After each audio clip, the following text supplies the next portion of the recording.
परंतु तुम्हारे मन के नए हो जाने से तुम्हारा चाल चलन भी बदल जाए। बोलो आमीन। जिससे तुम परमेश्वर के भले और भौतिक सिद्ध इच्छा को अनुभव से मालूम करते हो।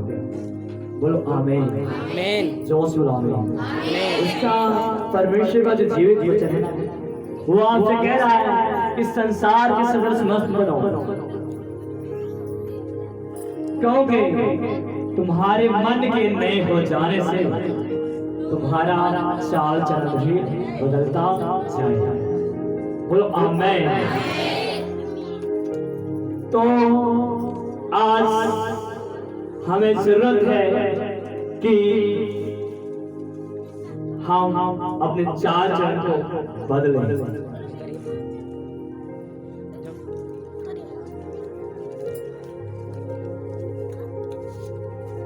तो पूरे चौकसी के साथ पूरे ध्यान से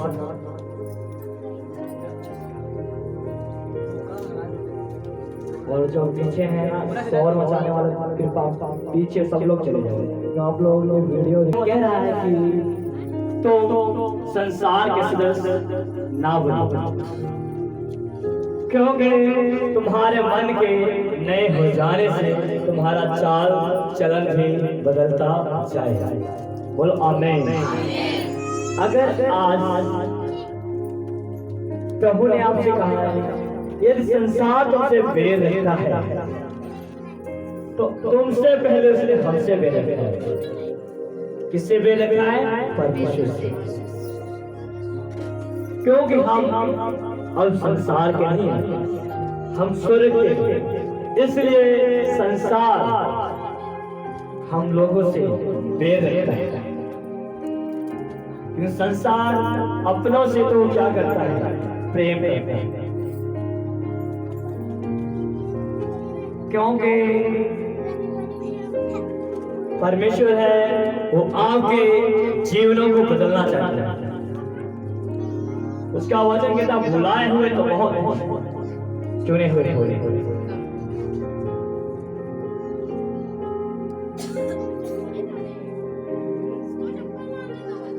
तो जरूरी बात यह है कि आप इस संसार के समान ना बनो। अगर फिर भी आज हम प्रभु में चलते हुए संसार के समान चल रहे हैं, इसे संसार का अर्थ है, तो हम स्वर्ग के नहीं हैं, हम संसार के हैं। कहाँ के हैं? संसार के। जो प्रभु ने आपको बनाया है अपनी महिमा के लिए और अपनी महिमा करवाना।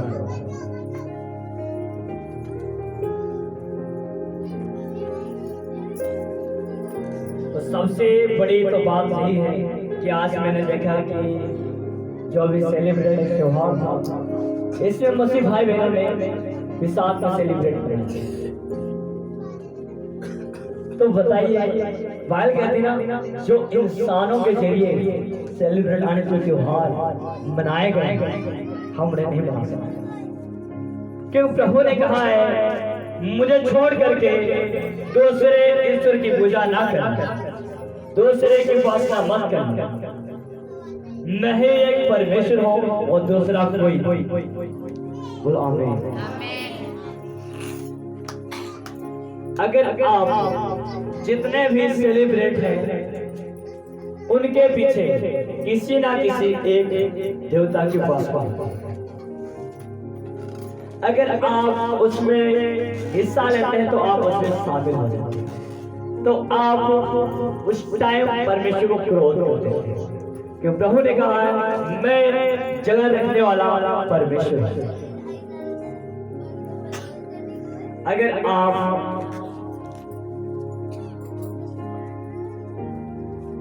जो प्रभु ने आपको दिया है वैसे अगर आप उसे नहीं मानते हो तो आप कुछ भी नहीं, खाली।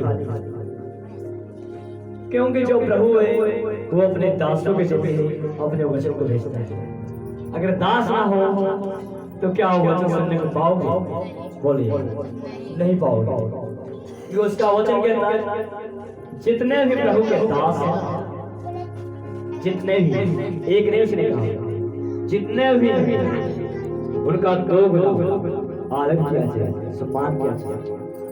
अगर तुम अपने रिश्तेदार का एक गुना आदर करो तो प्रभु के दास का दो गुना, क्योंकि जो प्रभु के दास को जैसा समझता है वैसे आशीष पाता है।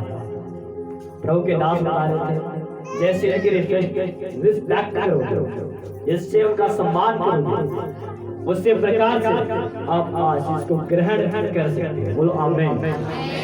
आज कई लोग हैं मार्केट में चले जाओ, वहां भी कहते हैं भाई जी सौदा, भाई जी पाजी, एक दूसरे को बोलो परमेश्वर के दास को पाजी।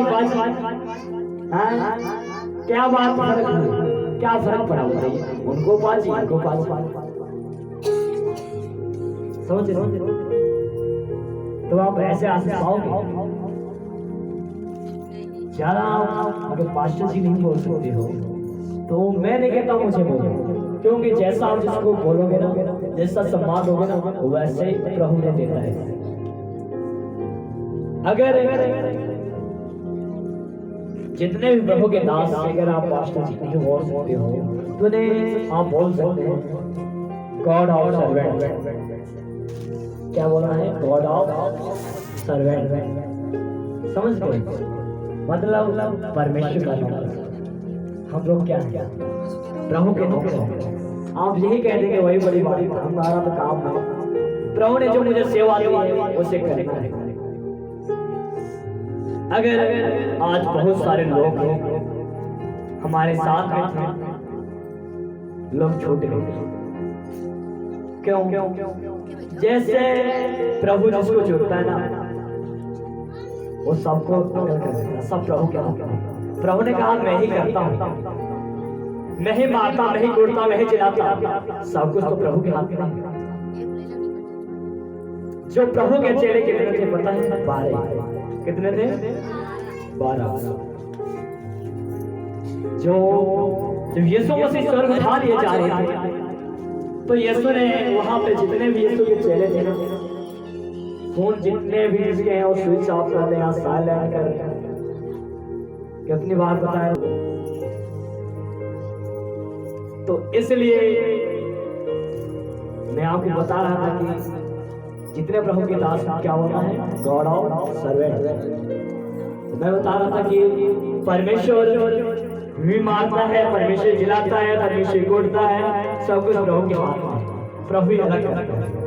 और जब यीशु मसीह स्वर्ग उठा लिए जा रहे थे तो अपने चेलों से कहा जिस प्रकार मैं तुम्हें मानना सिखाया है उसी प्रकार तुम भी जाओ, एक छोर से दूसरे छोर तक तुम भी मेरे नाम का प्रचार करो और सुसमाचार फैलाओ। आमीन।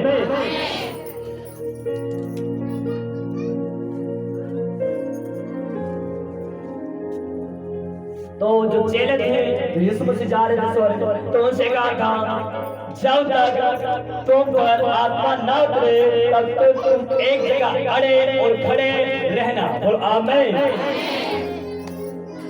500 लोग थे वहां पे यरूशलेम से। प्रभु ने कहा इस जगह को मत छोड़ो जब तक तुम पर आत्मा न उतरे। बहुत सारे लोग थे, कहने लगे ये तो ऐसे रोज बोलते रहते, प्रार्थना करते रहते, चलो हम अपनी प्रार्थना काम करेंगे जाके, हमें नहीं चाहिए आती। 500 में से 120 बचे। बताइए कितने चले गए? सोचो कितने चले गए? 380 गायब। उन्होंने उस स्थान को छोड़ दिया जिस प्रकार से आज हमने फांसी रखी है ना, प्रार्थना की। आज कई लोग पहले दिन आए, कई लोगों ने फांसी नहीं रखी, कई लोगों ने प्रार्थना नहीं की। मैं उन्हें ये सलाह देना चाहता हूँ, अगर आज तुम प्रभु की हजूरी को छोड़ाए ना तो आने वाले दिनों प्रभु आपको छोड़ने जा रहा है। बोलो आमीन। क्योंकि अगर आज 4 घंटा प्रभु की हजूरी में बिता रहे हो ना तो आने वाले दिनों में प्रभु आपको भी उसी लेवल से बढ़ाएगा। बोलो आमीन। मुक्ति यानी साल्वेशन आपके लिए फ्री है और आपको अभिषेक अनॉइंटिंग फ्री नहीं है। ये सोच लो, उसके लिए आपको मूल्य अदा करना पड़ेगा। जब तक आप मूल्य नहीं अदा करोगे तब तक आप उस अनॉइंटिंग को प्राप्त नहीं कर सकते। बोलो आमीन। और जो इंसान अपने लाइफ में प्रार्थना नहीं करता है वो पाप करता है। बोलो आमीन। क्योंकि जो आदम और हवा थे ये पाप तो पहले नहीं करते थे। पहले परमेश्वर की आज्ञा को मानते थे, प्रार्थना डेली करते थे। जब इन्होंने उस फल को खाया, परमेश्वर के वचन को तोड़ दिया, उसी दिन से इन्होंने प्रार्थना करनी बंद कर दी। बोलो आमीन। अपने पड़ोसी से बोलो प्रार्थना करना है कमी नहीं। बोलो बोलो बोलो बोलो बोलो प्रार्थना करना है कमी नहीं है। जोर से बोलो, आवाज करना मैंने क्या क्या बोलो अपने पड़ोसी को प्रार्थना ना करना है कमी नहीं है। अब मैं आपको कह रहा हूँ पड़ोसी माने जब तक आपका मन प्रार्थना में प्रभु की ओर नहीं लगता है तब तक आप कुछ नहीं प्रभु से पा सकते। क्यों प्रभु ने कहा है मसीह में की हुई मेहनत कभी व्यर्थ नहीं की जाएगी। आज प्रार्थना हम क्यों करते मैंने भी सब कुछ समझाया। प्रार्थना हम इसलिए करते हैं मानो एक सांस लेने की तरह है प्रार्थना। जिस प्रकार शरीर को जीवित रहने के लिए सांस की जरूरत है ना, उसी प्रकार एक प्रभु की आत्मा को जीवित रखने के लिए आपको प्रार्थना की आवश्यकता है। बोलो आमीन। अगर आप प्रार्थना नहीं कर रहे हो आप आत्मिक में मरे हुए हो। बोलो आमीन।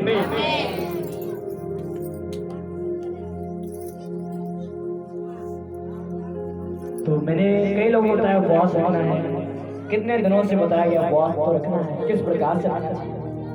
अभी मेरे एग्जाम हो रहे थे, मैंने कहा अगर मैं आपको चाहता आज से रख लो उपवास।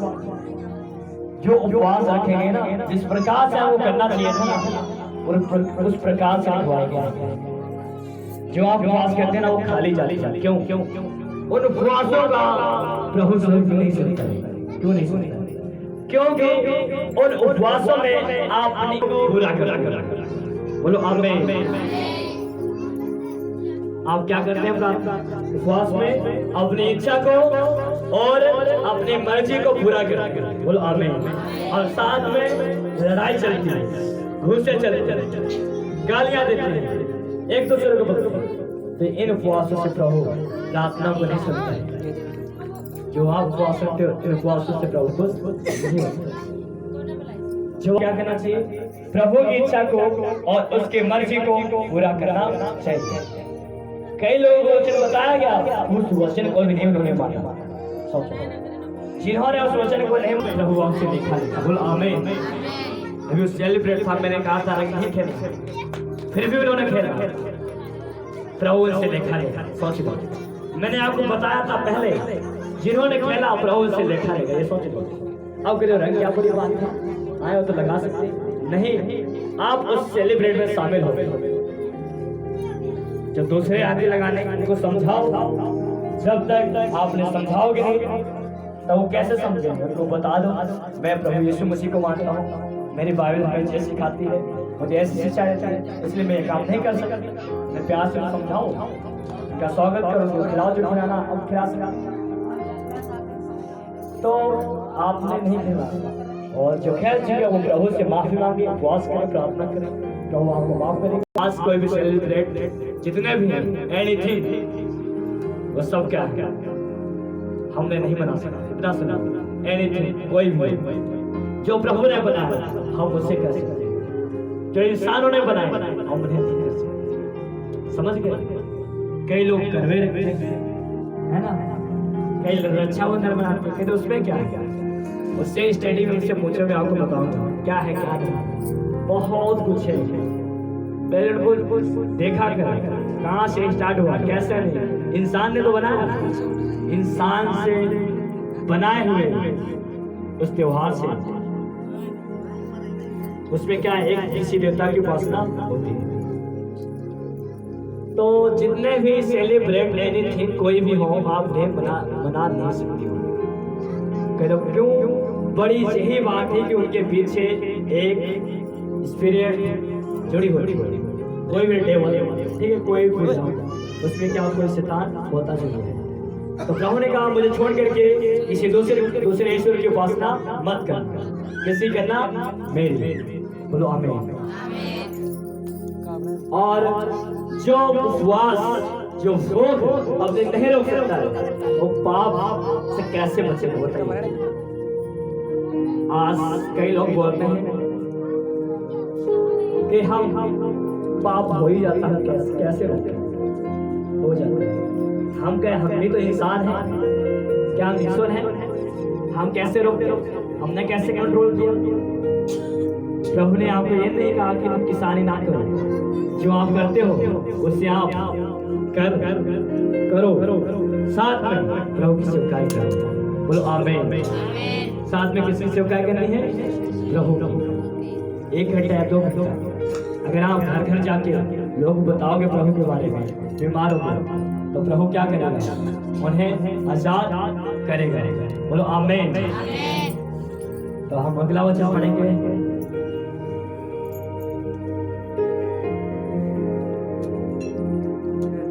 पहला पतरस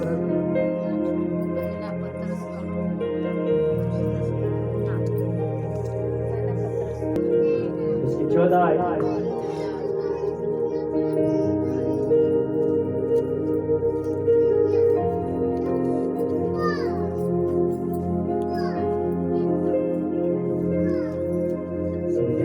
यहाँ पे लिखा है, आज्ञाकारी बालकों के समान अपनी अज्ञानता के समय की पुरानी आवश्यकताओं के सदृश न बनो, पर जैसा तुम्हारे बुलाने वाला पवित्र है वैसे ही तुम भी अपने सारे चाल चलन में पवित्र बनो, क्योंकि लिखा है पवित्र बनो क्योंकि मैं पवित्र हूं। बोलो आमीन। तो उसका वचन कह रहा है कि आज्ञाकारी बनो बालकों के समय, अपनी अज्ञानता के समय के पुराने अभिलाषाओं के समय। अज्ञानता के समय अपने पुराने अभिलाषाओं, समझ रहे, अपनी इच्छाओं के अनुसार ना बनो। उसका वचन कहता है, जैसे पहले अभी मैंने पढ़ा था, रोमियो 12 के बारे में लिखा था, तो इस संसार के सदस्य ना बनो, तुम्हारे मन के नहीं हो जाने से तुम्हारा चाल चलन भी बदलता जाएगा। तो उसी प्रकार आपने अपनी इच्छाओं को, जो पुरानी इच्छाएं हैं, उन्हें आपने पूरी नहीं करना है, उसके समान आपने नहीं बनना। बोलो आमीन। क्योंकि इसका वचन कहता है जो कोई मसीह में है वह एक नई सृष्टि है, और पुरानी बातें बीत गई, लेकिन सब कुछ नया हो गया। अगर फिर भी आज मसीह में चलते हुए हमें पुरानी बातें याद आ जाए तो क्या फायदा? प्रभु ने कहा वो बातें छोड़ दो, आज से तो क्या हो, नए हो हर दिन की आप एक नई शुरुआत करते। सोचो, हर दिन प्रभु का थैंक्स बोलना चाहिए कि आज उसने हमें जीवित रखा। जो हर दिन एक नया दिन आता है, आज का दिन ये क्या है? नया दिन है। क्या आने वाले समय क्या दोबारा ही आएगा? नहीं आएगा। ये दिन, ये डेट, ये महीना दोबारा नहीं आएगा। ये तो हमेशा फ्यूचर की चीजें आती जाएंगी। इसलिए प्रभु कहते हैं पीछे की चीजें भूलो, नई चीजें शुरुआत करो, नई सोच। हर दिन के लिए क्या होनी चाहिए? हमारी नई सोच होनी चाहिए। क्योंकि क्या पर जैसा तुम्हारे बुलाने वाला क्या है? पवित्र है, उससे प्रकार तुम भी क्या बनो? पवित्र बनो, क्योंकि हमारा परमेश्वर वो क्या है? पवित्र परमेश्वर है। वो आज भी हमारा परमेश्वर बदलने वाला नहीं है। अगर देखा जाए, देखो वचन भी कहता है ना, अगर आप देखें गंदगी जगह पर डाली जाती है और पवित्र पवित्र जगह है या ऐसा है? सभी बोले गंदगी गंदगी जगह पे डाली जाती है और पवित्र पवित्र जगह रखी हुई जाती है ना। गंदगी के लिए क्या होता है? डस्टबिन बना होता है, कूड़ादान।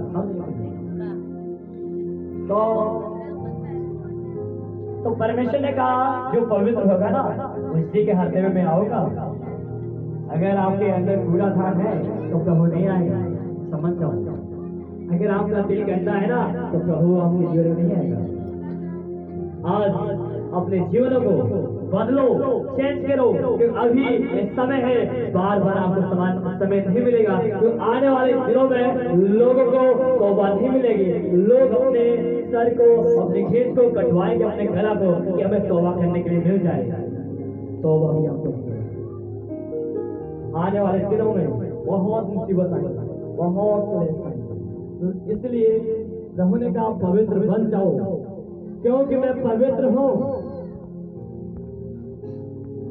अगर आज प्रभु में चलते हुए आपकी 2 घंटा 40 मिनट प्रार्थना नहीं है, अगर हफ्ते में 2 दिन आपके उपवास नहीं है, तो आप अगर उसके वचन को नहीं मानते हो तो आप क्या हो? शारीरिक दिखावटी मसीह। आज रियल विश्वासी वो है जो उपवास भी करता है। अगर आप उपवास नहीं रख सकते तो नाम के मसीह हो। क्योंकि जब आप उपवास रखते हैं ना तो आपका ध्यान, आपका मन प्रभु की ओर लगता है और आप शरीर में कमजोर हो। क्योंकि प्रभु का वचन कहता है जो कमजोर है मैं उन्हें बल देता हूँ, जो निर्बल है उन्हें मैं सामर्थ्य देता हूँ। और प्रभु ही सब कुछ देता है। और मैं बता रहा था हजूरी के बारे में कि आज कई लोग 700 रुपए के पीछे एक संडे भी नहीं करेंगे, लोगों से किराया बात हो जाती है। आज वो जाते रहे कंटिन्यू, प्रभु ने सच में उन्हें बढ़ाया और 100 गुना फल के साथ वापस किया। बोलो आमीन। एक व्यक्ति था पे गवाही सुना था कि वो बहुत बीमार था और चल नहीं पाता था। कुछ उससे दिखती थी समस्याएं थी। जब प्रभु के हजूर में वो गया तो प्रभु के दास ने उससे पूछा तो क्या चाहता है? उसने क्या कहा? जो मैं आया हूं ना घर से, इतना मेरा किराया खर्च हुआ है तो मैं किराया मिल गया और कुछ नहीं चाहिए। बताओ, उसने चंगाई, उसने हीलिंग नहीं मांगी, उसने अपना पैसा मांगा। प्रभु ने कहा ले तो पैसा जा रहा है। सोचो, जो जैसा मांगता उसके प्रभु वैसे ही करता है ना।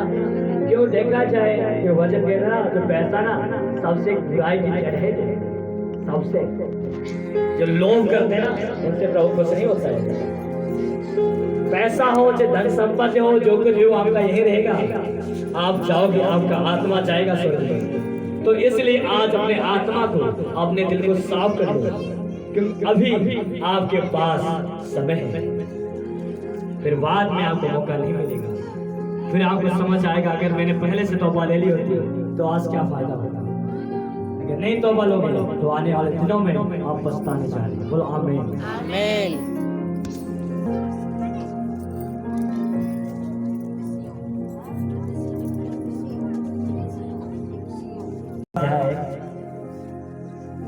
उसके हम 18 को पढ़ेंगे पहले, उसके बाद 4 के 23 पढ़ेंगे।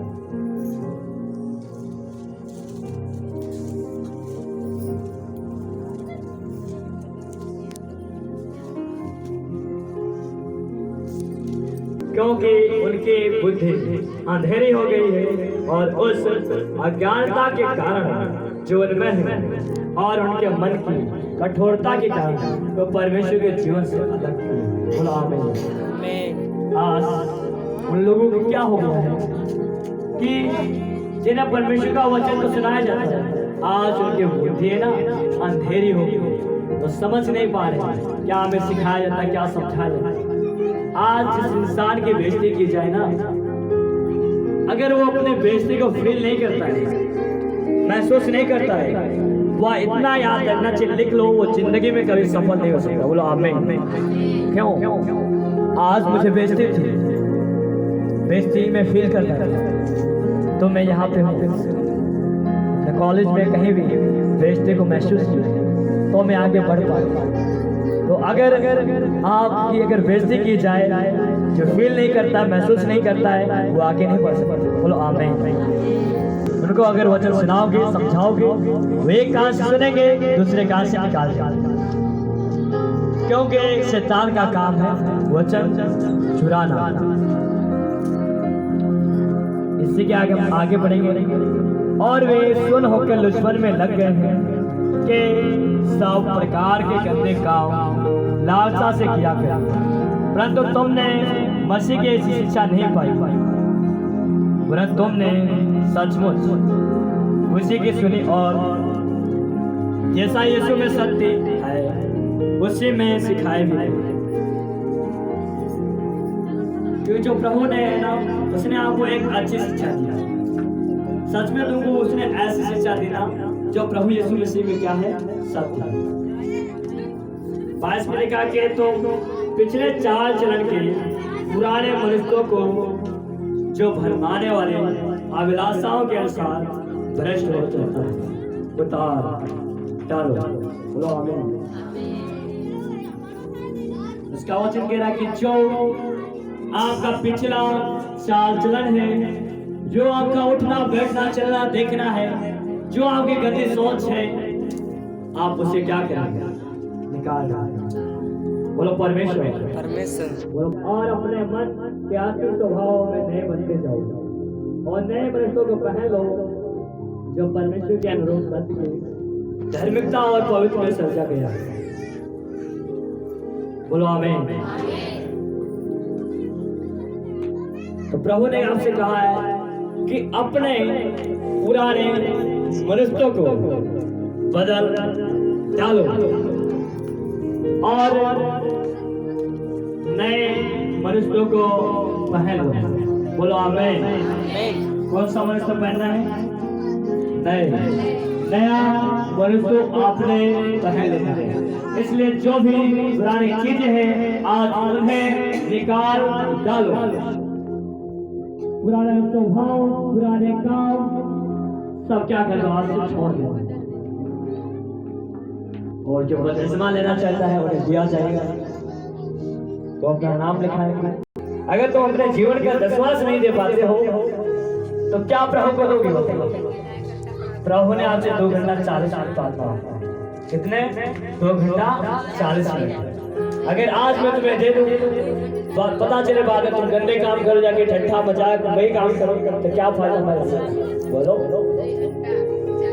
अपने जीवन को बदलो और चेंज करो, प्रभु के लिए तैयार हो, कि उसका वचन कहता है यदि आप उस पर विश्वास करोगे तो बपतिस्मा लोगे तो आपका उद्धार होगा।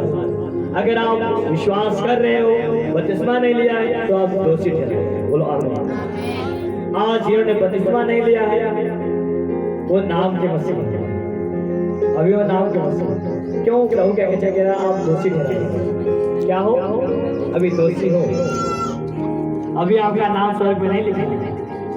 जिस दिन आप बपतिस्मा लेंगे ना, उसी दिन से आपका नाम जीवन की पोथी में लिखा जाएगा, स्वर्ग में आपका नाम लिखा जाएगा और आप बचाए जाएगा। प्रभु जब खुश होता है